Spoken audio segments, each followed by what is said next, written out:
अब जो next chapter हम लोग स्टार्ट कर रहे हैं, we are starting with the chapter number 9 adjustment. Next chapter जो हम लोग स्टार्ट कर रहे हैं, फाइनल अकाउंट विद एडजस्टमेंट, ठीक है ना। तो आप लगाओ कॉपी में हेडिंग।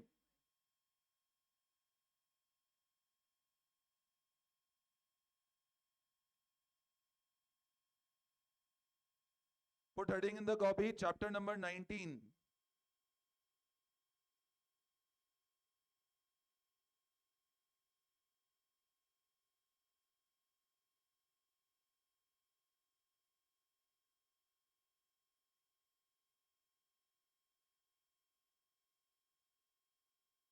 कॉपी में हेडिंग लगाओ फाइनल अकाउंट विद एडजस्टमेंट।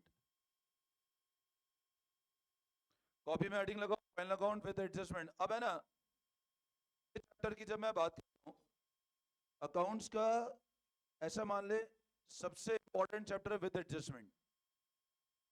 मतलब, और ये चैप्टर आपको अच्छे से तब समझ आएगा जब आपको पिछला चैप्टर फाइनल अकाउंट्स बिल्कुल क्लियर होगा। तब trading, profit and loss, balance sheet के बेसिक फॉर्मेट आपको बनाने आते होंगे। अब सबसे पहले आप समझो what is meaning of word with adjustment. हमने जो पिछला चैप्टर पढ़ा था वो था फाइनल अकाउंट, और विदाउट एडजस्टमेंट था। और ये जो चैप्टर है ये है final account with adjustment. Now what adjustment समझना। देखो, अभी पता है, आप एक चीज सब लोग ध्यान से समझो। हम लोग, जैसे मान लो ये वाला मेरा ईयर है, ये एक फाइनेंशियल ईयर है। अब अपन ने ऐसे लिखा जैसे बैलेंस शीट एज ऑन। मान लो आपने ये हेडिंग लगाई, इसका मतलब बैलेंस शीट कौन सी तारीख की है। अब 31 मार्च 24, मतलब क्या ये बैलेंस शीट बिजनेस, मान लो ये साल एंड हुआ 31 मार्च, ठीक है ना। अज्यूम करो 31 मार्च लेट से वेडनेसडे था, शाम को 6 बजी मैंने मेरे स्टाफ को बुलाया। मैंने कहा अभी ऑफिस में अपना 7 से लेकर रात में 12 बजे तक, क्योंकि बैलेंस शीट को हेडिंग क्या देना है, 31 मार्च 24, तो बैठ करके बैलेंस शीट फाइनल करें। बोलो कि सर पूरे साल की बैलेंस शीट, इतनी बड़ी बैलेंस शीट होगी 1 अप्रैल से लेकर 31 मार्च, ये बैलेंस शीट 4 घंटे में फाइनल कर दोगे क्या? वो पॉसिबल है क्या? आप भले ही बैलेंस शीट को टाइटल दे रहे हो 31 मार्च, बट ऐसा थोड़ी ना होता 31 मार्च के दिन आप शाम को बैठ करके बैलेंस शीट बनाओगे।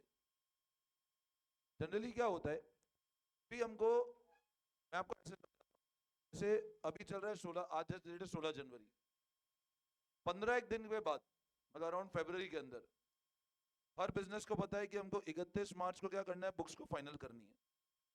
ये साल एंड होने वाला है। और जो हमारे सरकार का कानून है, इनकम टैक्स जो एक्ट बना हुआ है, वो ये बोलता है कि अगर 1 अप्रैल 2023 है, जैसे मान लो ये वाला साल है, तो इस साल का इनकम टैक्स रिटर्न आप लेटेस्ट 31 जुलाई 2024 तक ही लगा सकते हो। और इसके बाद लगाओगे ना, तो अगर 1,000 पेनल्टी है, टैक्स नहीं बनेगा तो, और टैक्स बनेगा तो 5,000 पेनल्टी आपके ऊपर, और ब्याज अलग और है। तो हर पर्सन कोशिश करता है, अगर आप नहीं करोगे, जैसे मान लो आपने 31 जुलाई तक रिटर्न फाइल नहीं किया, तो गवर्नमेंट कितनी पेनल्टी लगा देगी आपके ऊपर, टैक्स नहीं बनेगा तो। और अगर आप टैक्स स्लैब में जा रहे हो, आपकी इनकम के ऊपर टैक्स बन रहा है, तो कितनी पेनल्टी देनी पड़ेगी। और इसके ऊपर ये तो सिर्फ पेनल्टी है, तो उसके ऊपर इंटरेस्ट अलग, लेट पेमेंट के इंटरेस्ट है, टाइमली रिटर्न नहीं फाइल इंटरेस्ट है। इसमें क्या, अगर मान लो आपने लेट फाइल किया, आपको जैसे ऐसा लगा यार मेरी कुछ गलती हो गई, मैंने रिटर्न फाइल की और गलती हो गई, और आपने अगर इस डेट के बाद फाइल किया, तो गलती को आप सही भी नहीं कर सकते। 31 जुलाई के पहले फाइल करोगे तो गवर्नमेंट एक और ऑप्शन देती है रिवाइज रिटर्न फाइल करने का, कि आपको लगा मेरी कुछ गलती हुई, दोबारा फाइल कर सकते। बट अगर बाद में करोगे तो पेनल्टी अलग है और रिवाइज भी नहीं कर सकते हो। तो जनरली क्या होता है, ड्यू डेट के बाद काम करने में पैसा भी ज्यादा लग रहा है, और अपनी इमेज भी खराब हो रही है, और अपने कुछ करेक्शन है वो भी नहीं कर पा। तो हर बिजनेस कोशिश क्या करता है कि हम लोग क्या करें, ये वाला ईयर है तो इस दिन तक हमारे बुक्स को फाइनल कर दे। प्रैक्टिकली क्या होता है, ये नहीं होता कि 31 मार्च को आप बैठ करके बुक्स को फाइनल करोगे। 31 मार्च की डेट है, हम लोग चालू फरवरी से कर देंगे काम करना। अभी जैसे मान लो अगर एग्जाम मार्च में तो कल एग्जाम आज तैयारी करने बैठोगे, आप पहले से प्रिपरेशन करोगे ना अपने की। तो वही अपने साथ बिजनेस के साथ होता है। जब मेरे को पता है कि मेरा ईयर एंड होने वाला है 31 मार्च को, तो फरवरी से अगर हम काम को प्रॉपर अकाउंटिंग करना चालू करेंगे, तब जाके हम कहीं 31 मार्च तक प्रॉपर एंड कर पाएंगे। उसमें भी क्या होता है, 5-7 दिन ऊपर भी चले जाते हैं, अच्छी बात।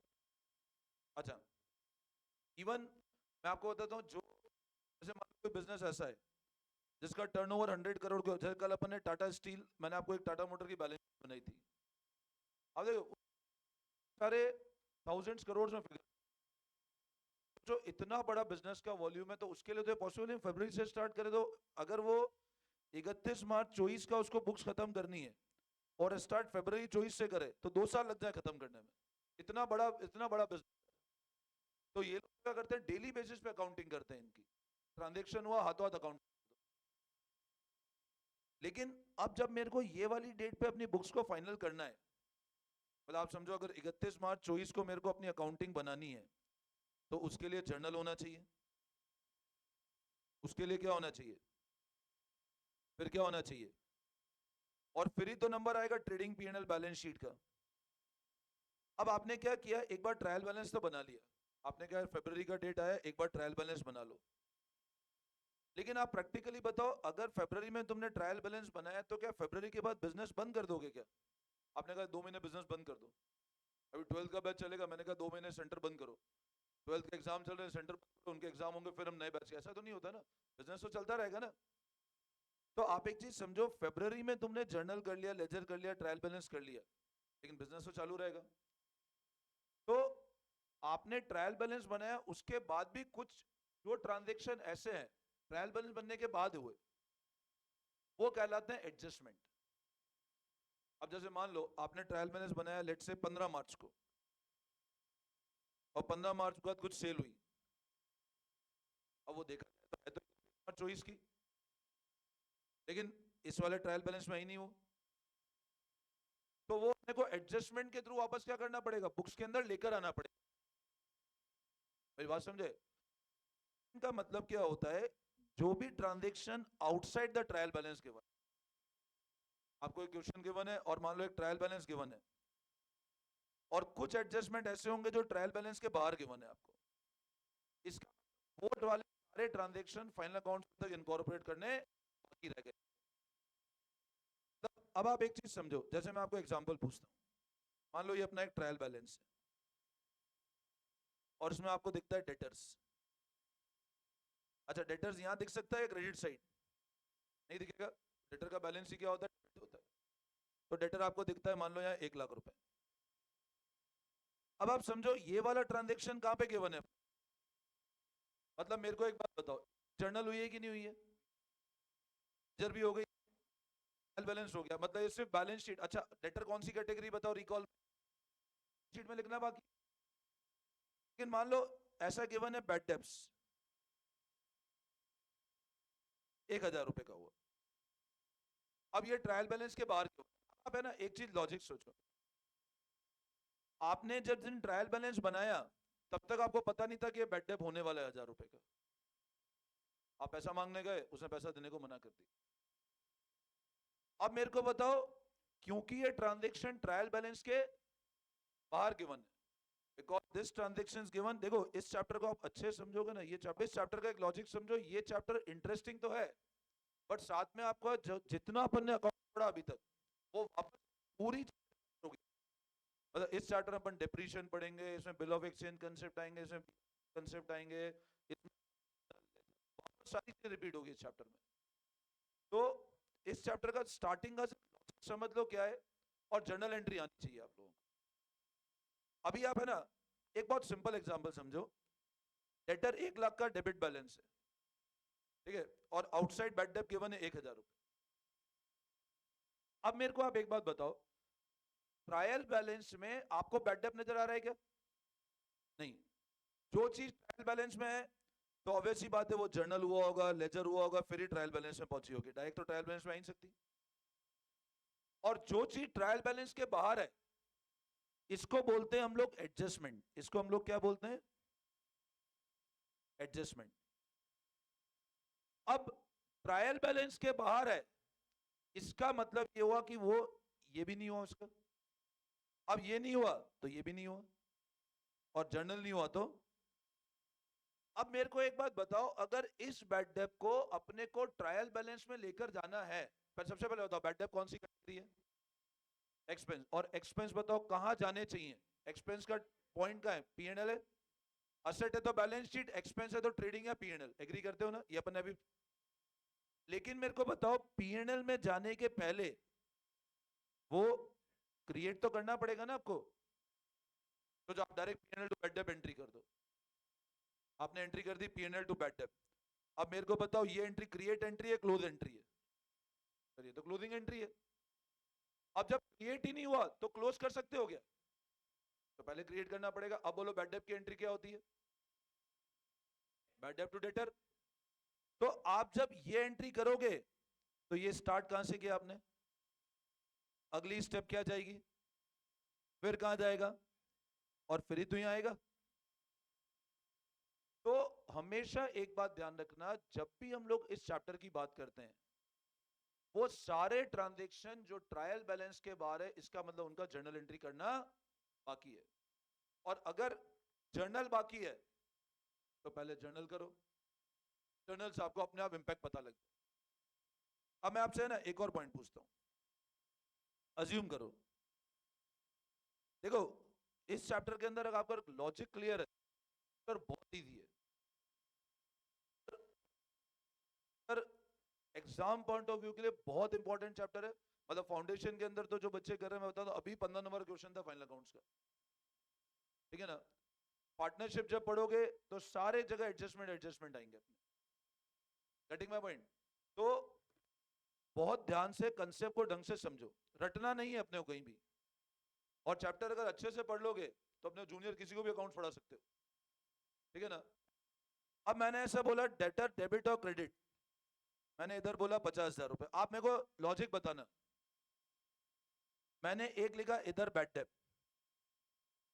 1,000 रुपए, ये कहां पे लिखा है बताओ मैंने? ट्रायल बैलेंस के अंदर। अब मेरे को बताओ सिर्फ आपको ये ट्रायल बैलेंस गिवन है तो क्या ट्रीटमेंट करोगे बताओ? ये अभी ये कहां बताओ, ये कौन सी कैटेगरी है? तो इसको कहां अच्छा बताओ ये क्रिएट हो चुका है नहीं हो चुका है? कैसे पता लग रहा है क्रिएट हो गया? अच्छा हो चुका है। अच्छा बोलो हुआ होगा, आप बोलोगे सर जर्नल हुआ होगा बैड डेप टू, बोलो यस और नो। अच्छा बताओ ये वाली एंट्री करनी बाकी है कि हो चुकी है? तो अब देखो क्या अपन ने क्लोज कर, आप बोलोगे तो क्लोज करने की क्या एंट्री करें बताओ? आप बोल रहे हो सर क्लोज करने की एंट्री करें PNL to bad debts. PNL debtor मत कर देना, सारे डेटर थोड़ा बैड डेप हो गए। अब बताओ आपने एंट्री करी 1,000 रुपए। अच्छा बताओ ये वाली एंट्री हो गई थी, ये वाली एंट्री हो गई कि नहीं हो गई? आप बोलोगे सर ये वाली एंट्री हो चुकी। बोलो ये वाली एंट्री हुई क्या? ये हुई क्या? आप बोलोगे सर ये एंट्री। अच्छा मेरे को एक बात बताओ, ये जैसे एंट्री करोगे तो आप बना रहे हो पीएनएल अकाउंट, इसमें आप लिख रहे हो टू बैड डेप 1,000 रुपए। आपने जैसे ये वाली एंट्री करी, बताओ बैड डेप में बैलेंस कितना हो गया? जीरो। बैड डेप बैलेंस कितना हो गया? जीरो। अच्छा अब बताओ अगर बैलेंस शीट बनाएंगे तो बैलेंस शीट में डेटर कितना लिखे? तो आप बोलोगे सर डेटर कितना लिख दो आप, यस और नो? बोलो सिंपल।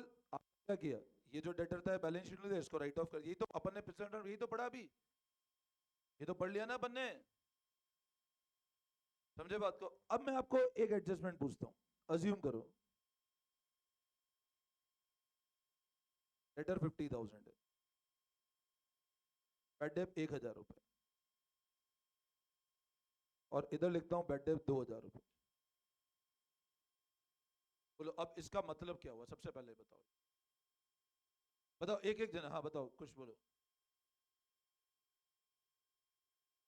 मतलब हमने पहले, हमको पता था 1,000 रुपए के हमारे डेटर बैड हो चुके हैं, पर जब बाद में हमने पता करने गए, पैसा लेने गए, तो पता 2,000 रुपए के डेटर ने और नालायकी कर दी और पेमेंट करने को मना कर दिया। यस और no?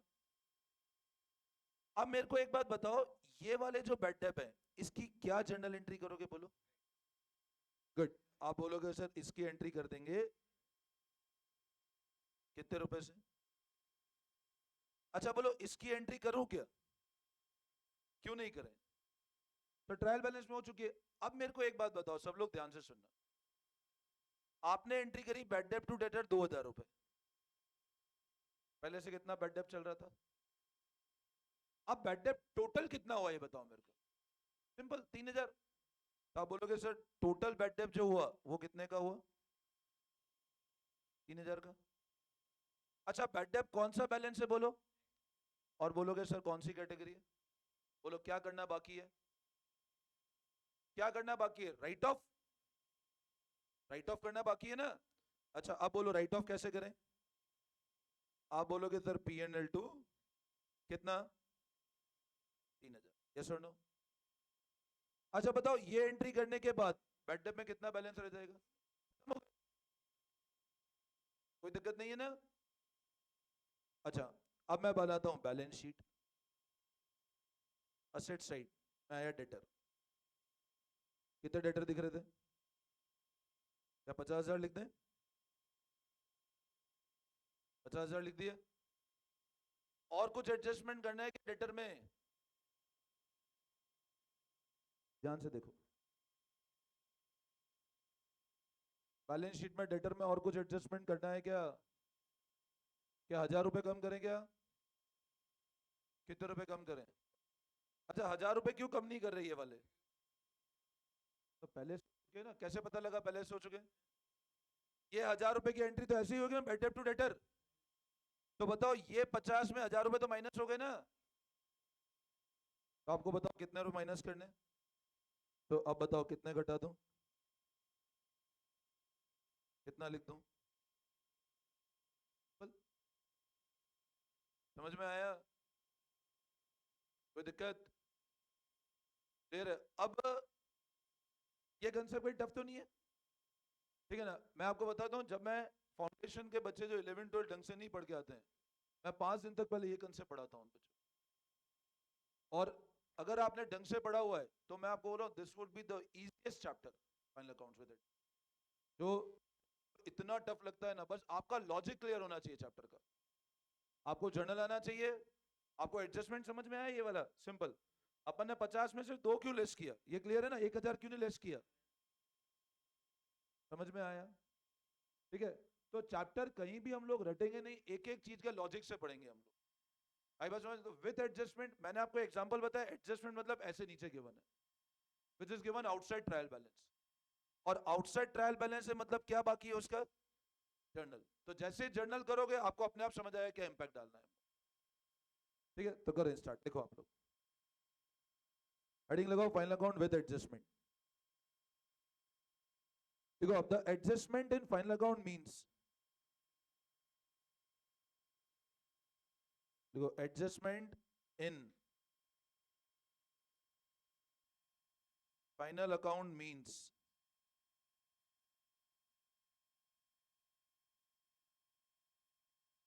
adjustment in final account means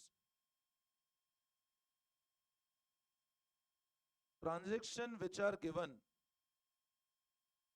transaction which are given means transaction which are given outside the trial balance, means transaction which are given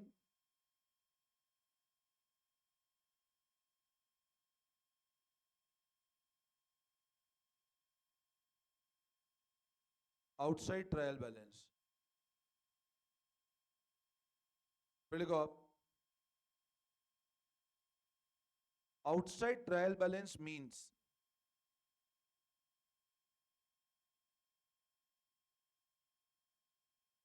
journal entry और transaction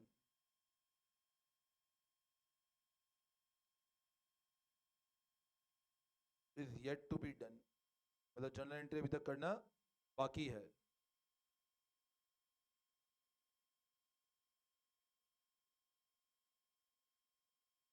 journal entry is yet to be done.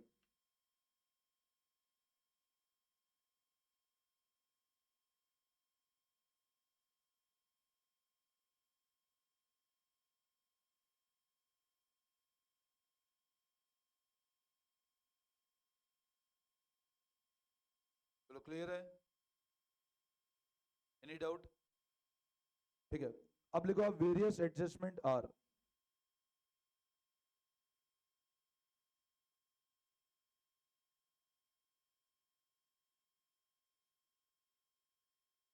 देखो first लिखो closing stock. अब पहला adjustment हम लोग start कर रहे हैं विद क्लोजिंग स्टॉक।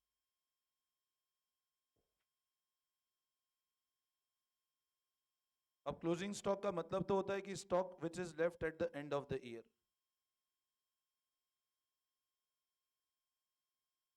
बोलो यही होता है ना क्लोजिंग स्टॉक। और वैल्यू किस पे किया जाता है? कॉस्ट और एनआरवी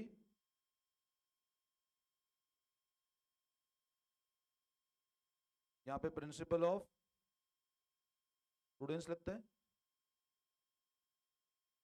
ये अपन ने अभी पढ़ा था लास्ट चैप्टर में, है ना? अच्छा, इसका जर्नल एंट्री भी आइडिया है? बोलो journal entry closing stock to. अच्छा बताओ, इसमें क्लोजिंग स्टॉक क्रिएट या क्लोज किया? कैटेगरी क्लोजिंग स्टॉक कौन सी कैटेगरी है? Asset. First entry second entry? बोलो था फर्स्ट एंट्री।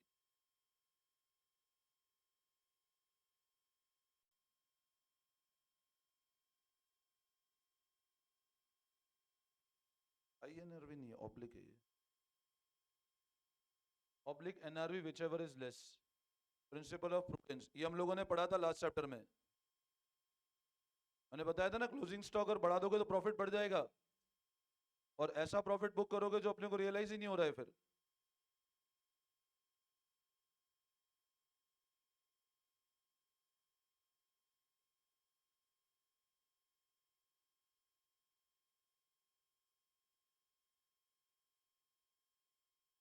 अब है ना, देखो अब आप खुद एक बार बताने की कोशिश करना, एक बार एडजस्टमेंट।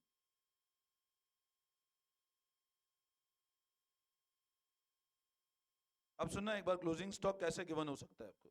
सब लोग इधर ध्यान दे प्लीज एक बार। अब जैसे समझना, केस नंबर 1 में बात करता हूं। ये एक नॉर्मल ट्रायल बैलेंस है। अज्यूम करो ये एक ट्रायल बैलेंस है। अभी लिखना नहीं, सिर्फ ध्यान देना एक मिनट। और आपको इधर लिखा है क्लोजिंग स्टॉक 50,000 कॉस्ट,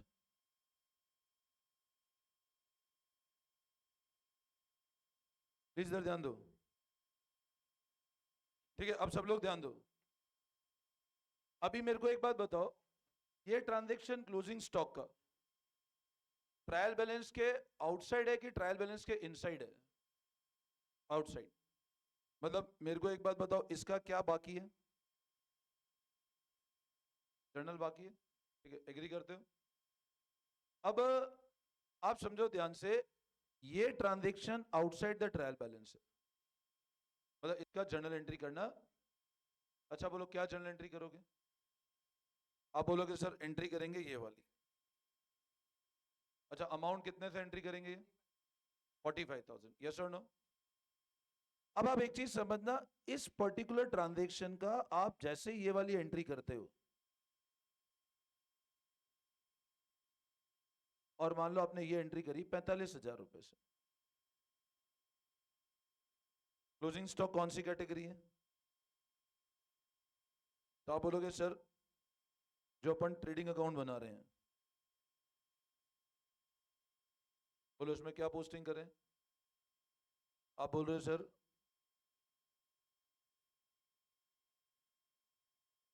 बोलो क्लियर है? यस और नो?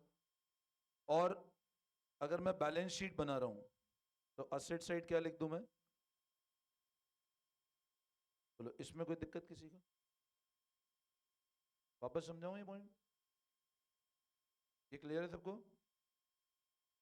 कोई डाउट? मतलब मेरे को एक बात बताओ, दो जगह है ना, एक तो ट्रेडिंग में और एक बैलेंस शीट में। ठीक है, तो अब लिखो case number 1, when closing stock is given outside trial balance. Case number 1 लिखना, क्लोजिंग स्टॉक गिवन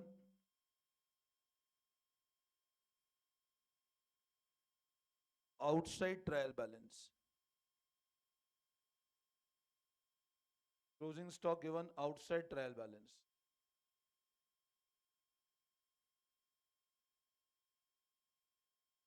इसमें एक फॉर्मेट बना दो ट्रायल बैलेंस का, पर्टिकुलर्स, डेटर लिख दो साथ में, सिर्फ एक डेटर लिख दो आप, 5 लाख, और मान लो सेल्स गिवन है 2 लाख की। एक्सट्रैक्ट बना रहा हूं एक नॉर्मल, टोटल वोटल कुछ नहीं निकाल रहा हूं मैं ट्रायल बैलेंस के, है ना, सिर्फ 2 ट्रांजेक्शन गिवन है आपको। मैं सिखा क्लोजिंग स्टॉक करूं यहां, है ना, क्लोजिंग स्टॉक लिखो, कॉस्ट 70,000, देखो एनआरवी 65,000, थोड़ा फटाफट लिखो। कॉस्ट 70,000, एनआरवी 65,000 रुपए।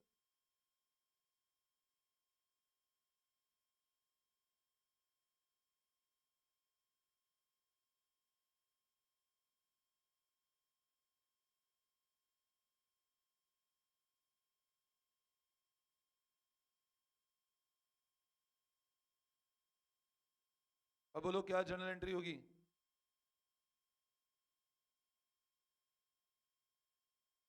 तो आप बोलोगे सर इसकी जर्नल एंट्री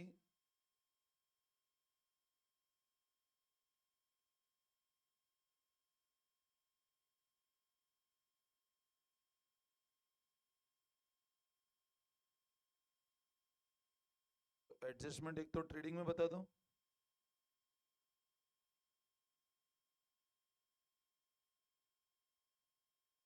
बाय सेल्स,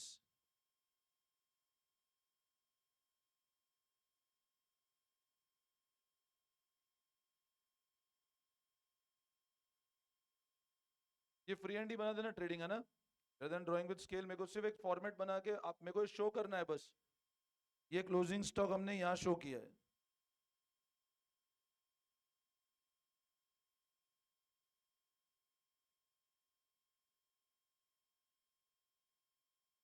और एक बैलेंस शीट के अंदर असेट साइड में,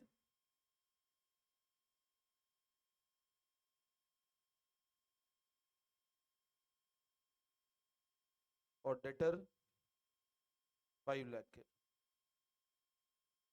ये क्लोजिंग स्टॉक हमने यहाँ भी शो कर दिया।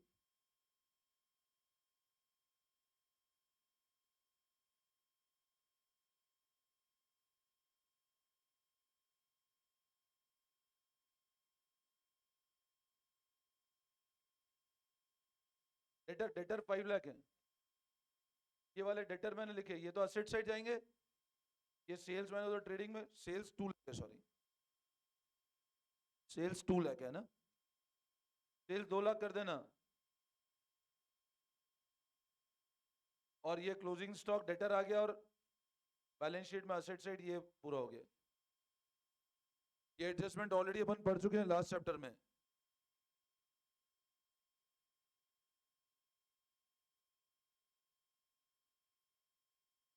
ये फ्री हैंड बना देना ऐसे, अपने को अभी हर एडजस्टमेंट बनाना पड़ेगा, तो ट्रेडिंग और बैलेंस शीट फ्री हैंड बना दो बस, ठीक है ना, rather than यूजिंग स्केल एक नॉर्मल फ्री हैंड फॉर्मेट बना लो आप।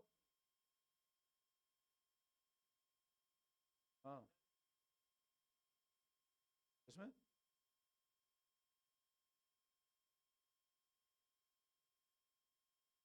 टू ट्रेडिंग के बाद मतलब यहाँ टू बैलेंस शीट, अरे यार ये कैसा डाउट पूछ सकते हैं? बैलेंस शीट लेजर थोड़ी ना है।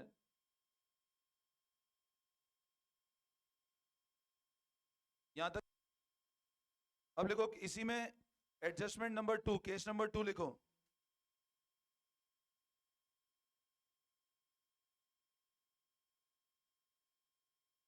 इसी में लिखो case number 2।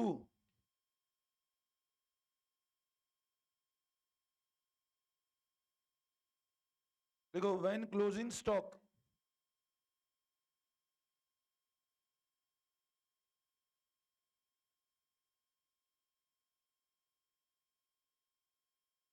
inside trial balance,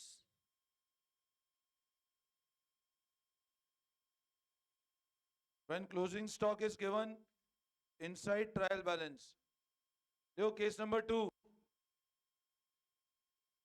when closing stock is given inside the trial balance। अब जैसे मान लो एक ट्रायल बैलेंस है,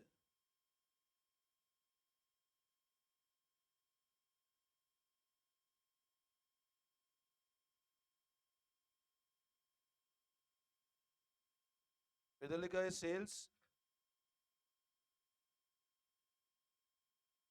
और इधर लिखा है क्लोजिंग स्टॉक 30,000।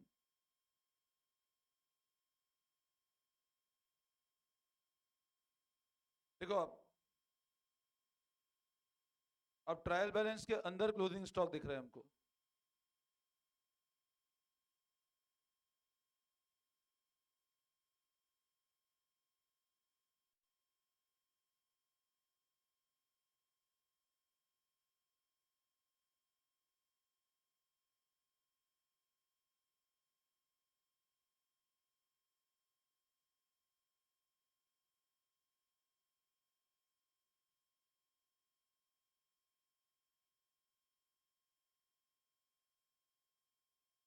ठीक है, देखो अब सब लोग मेरी बात ध्यान सुनना।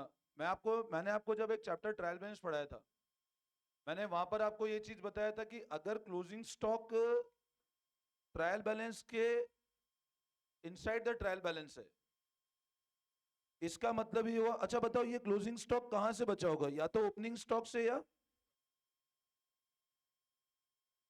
अब समझो ओपनिंग स्टॉक लेट से 50,000 था, परचेज मान लो 3 लाख की थी,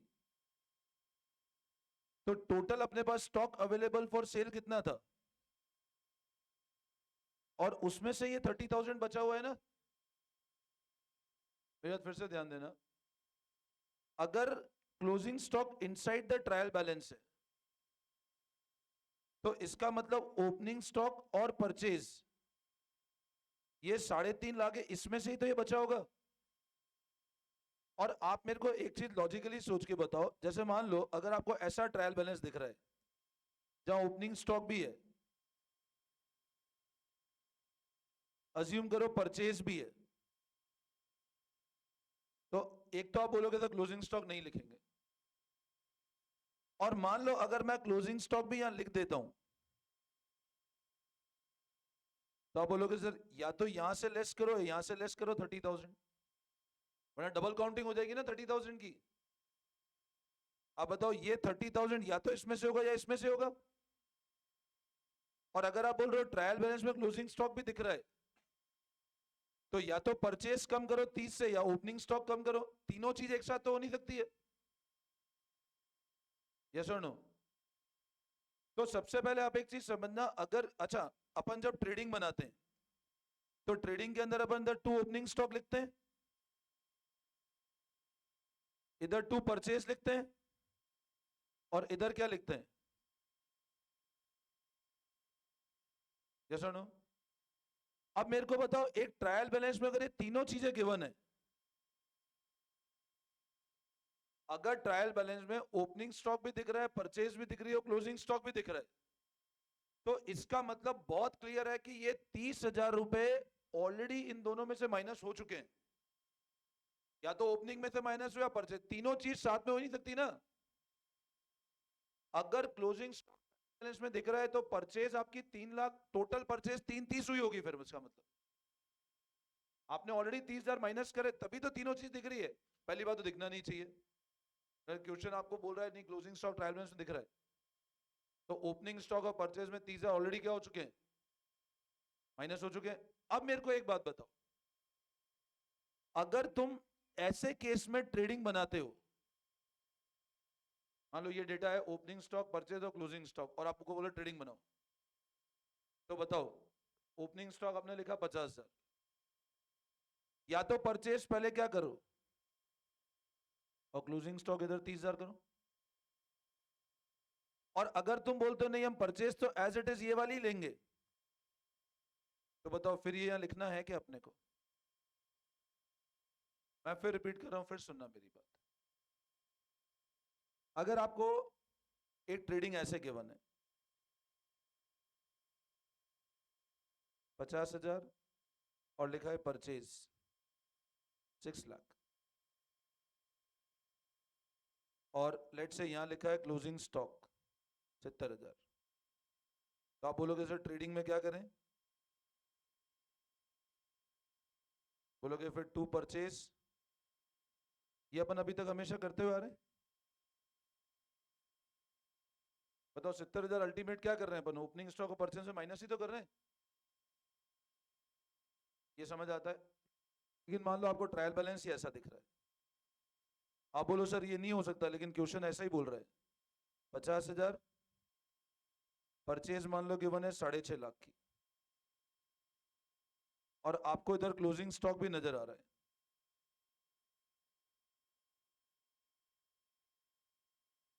अब बोल रहे हैं अब ट्रेडिंग बनाओ, तो आप बोलो सर अब जो ट्रेडिंग बनाएंगे हम लोग, यहां हमने क्या लिखा टू परचेज, और आप बोलो सर इधर बाय क्लोजिंग स्टॉक लिखे हम लोग, तो ये गलत हो जाएगा ना भाई, जब ट्रायल बैलेंस में मतलब क्लोजिंग स्टॉक या तो ओपनिंग स्टॉक परचेज में एडजस्ट हो गया ना। अच्छा, और ट्रायल बैलेंस में कैसा आया होगा बताओ, क्या एंट्री होगी बोलो, closing stock to trading, trial में कैसे आया होगा, एंट्री क्या होगी क्लोजिंग स्टॉक टू ट्रेडिंग, मतलब क्लोजिंग स्टॉक का ट्रेडिंग वाला एडजस्टमेंट हो चुका है ना। आप मेरे को एक बात बताओ, इस केस में आपको क्लोजिंग स्टॉक ट्रायल बैलेंस मिल रहा है 30,000 रुपए, इसका मतलब इसकी एंट्री आप कर चुके हो ना, और क्या एंट्री कर चुके हो, क्लोजिंग स्टॉक टू ट्रेडिंग, तो फिर आपको बताओ वापस ट्रेडिंग में लिखना है क्या बाय क्लोजिंग स्टॉक, क्यों लिखोगे जब ऑलरेडी क्लोजिंग स्टॉक, अब तो सिर्फ बैलेंस शीट में असेट साइड लिखना बाकी है ना। जैसे ये वाला केस था, इस वाले केस में तो बोलो हम ऐसी एंट्री करेंगे, लेकिन बताओ इस वाले केस में क्या एंट्री की जरूरत है क्या, ऑलरेडी ट्रायल बैलेंस में एंट्री क्यों करनी है आपको, यस और नो। मैं फिर रिपीट कर रहा हूं, आप मेरे को एक बात बताओ, जो केस नंबर 2 में आपको बता रहा हूं उसमें क्लोजिंग स्टॉक आपको ट्रायल बैलेंस नजर आ रहा है ना, और ट्रायल बैलेंस में आ रहा है मतलब जनरल एंट्री हो चुकी है, और जर्नल एंट्री हो चुकी है मतलब ट्रेडिंग में तो लिखने की जरूरत ही नहीं है ना, एडजस्टेड है ना फिगर, ट्रेडिंग में तो होकर क्या है ना फिगर। अब बोलो सर हम ट्रेडिंग बना रहे हैं, ट्रेडिंग में ये एडजस्टमेंट तो हो चुका है, तो बताओ सिर्फ लिखना है अपने को बैलेंस शीट में असेट साइड, वापस समझाऊं, मैं फिर रिपीट कर रहा हूं, फिर सुनना, देखो आपने ये वाला केस लिख लिया, ये नोट कर लिया, अब लिखो नेक्स्ट लाइन में, since closing stock is given inside trial balance,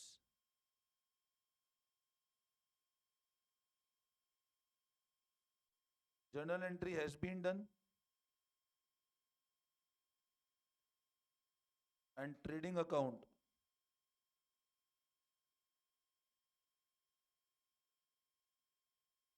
has been adjusted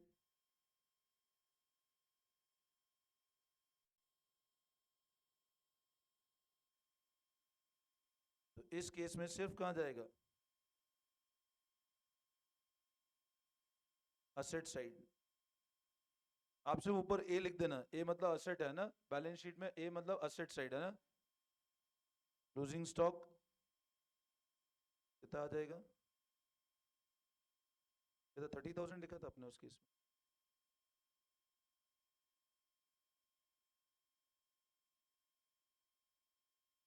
no adjustment required in trading account,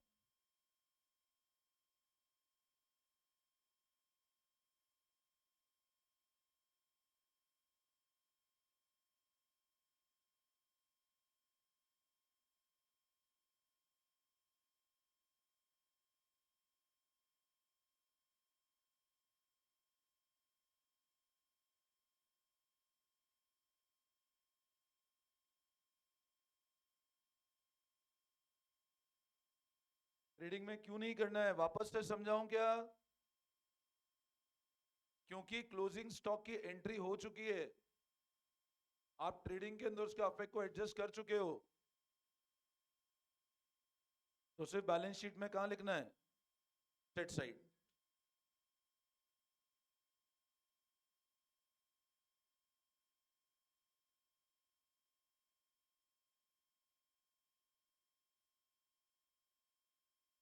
समझ में आया? No adjustment required in trading account.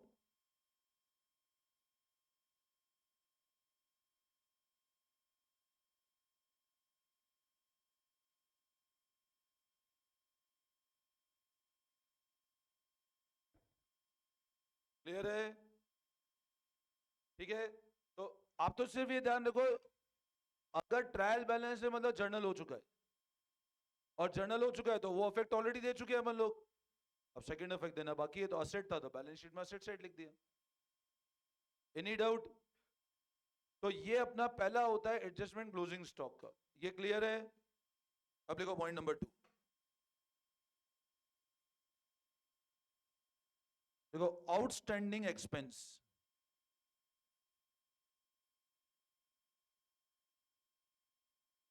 देखो आउटस्टैंडिंग एक्सपेंस,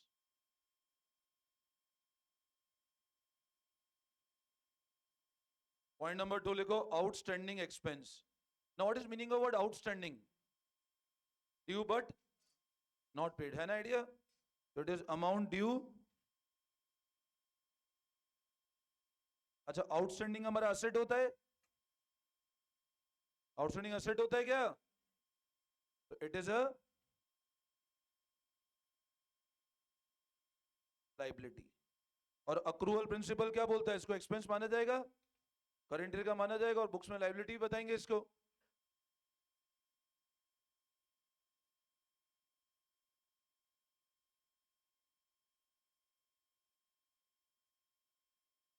अब वापस देखो केस नंबर 1,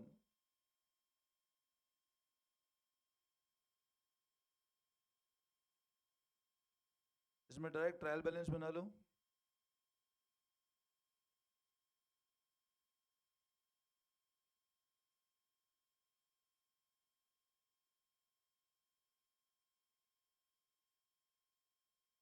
देखो सैलरी 50,000 और एडजस्टमेंट लिखो आउटस्टैंडिंग सैलरी 10,000।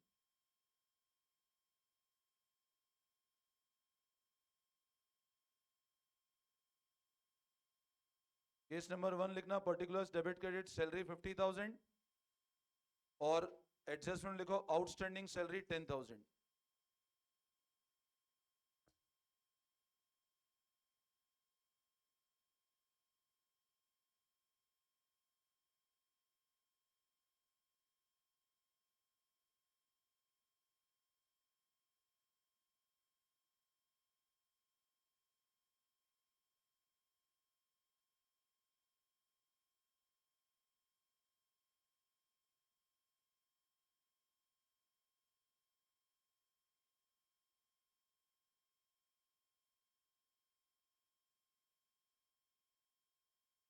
नोट कर लिया? अच्छा, अब मेरे को एक बात बताओ, सब लोग सुनना ध्यान से, सैलरी का नेचर कौन सा है? डेबिट साइड, रिकॉल में एक्सपेंस है। अच्छा, अज्यूम करो, सब लोग इधर ध्यान, नोट कर लिया सबने? अब सब लोग सुनो मेरी बात ध्यान से, अज्यूम करो मैं इसको हटा देता हूं यहां से, अभी हटाना नहीं, आपको नहीं हटाना, मैंने हटाया इसे, मैं तो वापस कर दूंगा। अब मेरे को बताओ, अगर मैंने इसको हटा दिया तो क्या ट्रीटमेंट करोगे बताओ इस केस में? बुक्स में क्या ट्रीटमेंट होगा ये बताओ? अच्छा बताओ, ये सैलरी इधर आपको दिख रही है, मतलब ये पे हो चुकी है, क्या एंट्री होगी यहां पे?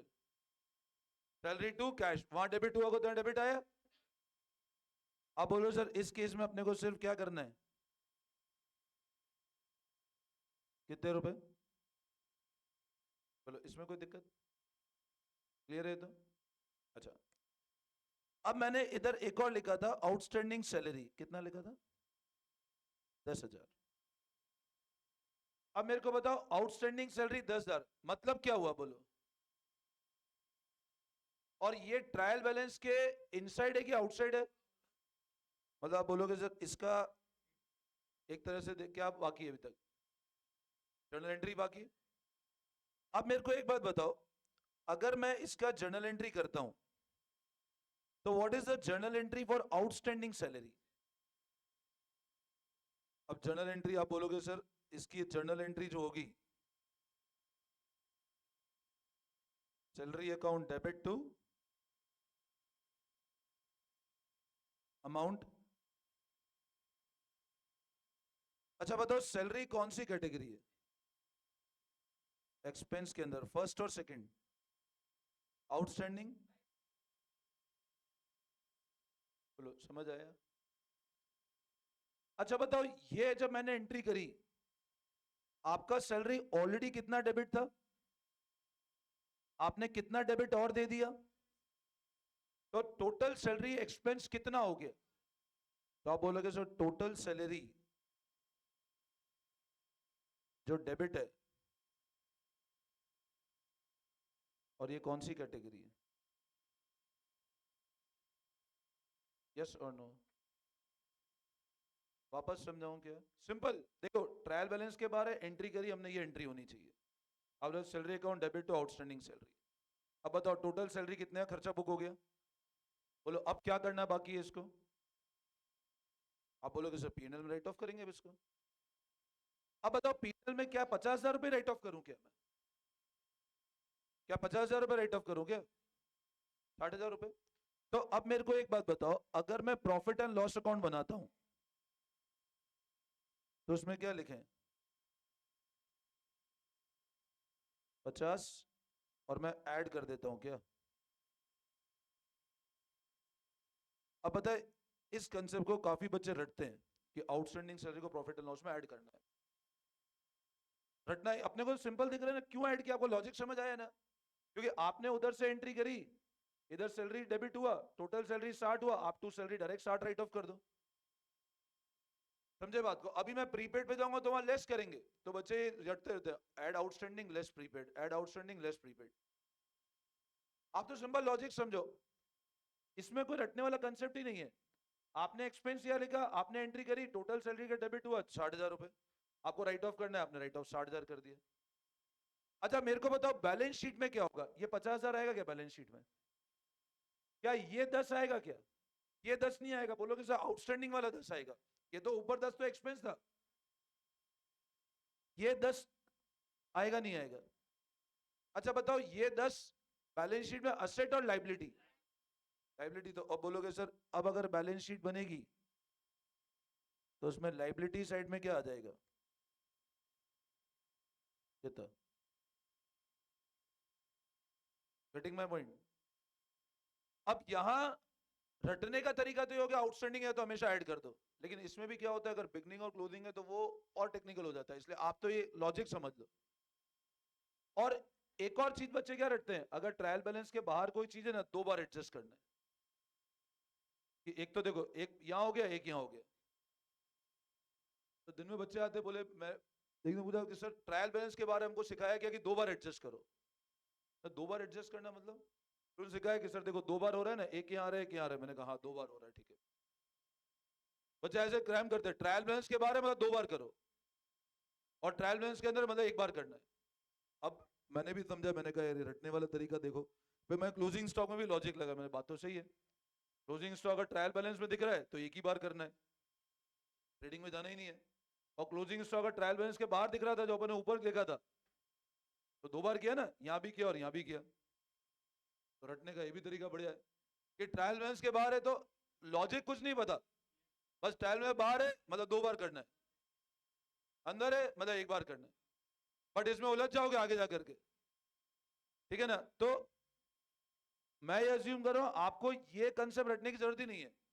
हमको ये नहीं पता 2 बार करना है, आप एंट्री करोगे अपने आप आपको क्लियर हो जाएगा 2 बार करना है। बोलो आई बात समझ में? वापस समझाऊं? ठीक है तो करो कॉपी फटाफट।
खोलिए कॉपी।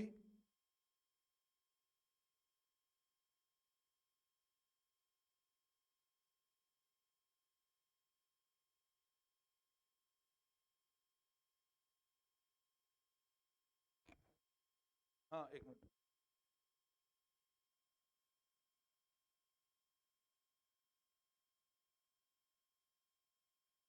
लाइबिलिटी साइड में आउटस्टैंडिंग सैलरी,